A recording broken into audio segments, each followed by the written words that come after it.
Jennifer Mendyke here with your daily 60 seconds of biblical inspiration for your day. Today I'm going to read from James chapter 1 verses 19 and 20. Wherefore, my beloved brethren, let every man be swift to hear, slow to speak, slow to wrath.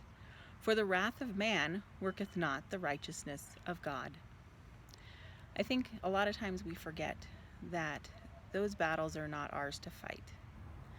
God will step in on our behalf if we are faithful to Him, if we are true to His word. He will fight our battles for us, and we don't need to. Too many times we decide we're going to fight our battle, and we end up making a bigger mess. We end up offending people, we end up upsetting people, we end up in deeper trouble than we ever would have been had we just stood back and let God work it out. You know, God is the one who is righteous, not us. And so when somebody angers us, when somebody offends us, when somebody wrongs us, we need to be swift to hear. Listen to what they're saying. Do they have a legitimate complaint, even if they're phrasing it badly? If not, there's not much you can do about it. But if they have a legitimate complaint, sometimes just acknowledging that they have a legitimate complaint can work things out. You don't need to be angry. You can just say, oh, I see where you're coming from.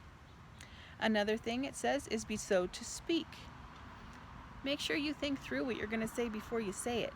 Too many times people just open their mouth and let something fly out, and they make the situation worse. Whether that was the intention or not, they make the situation worse. Be always slow to speak.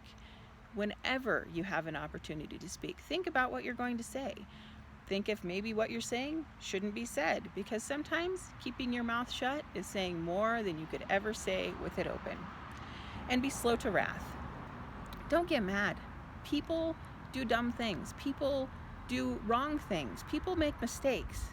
And when you get angry at them, they're going to be stubborn about it. They're not going to admit that they were wrong.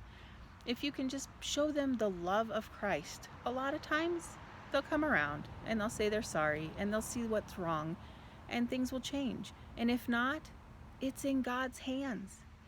So remember, be slow to wrath, be quick to listen, be quick to follow God's word and His will. Have a wonderful day. God bless. Good night.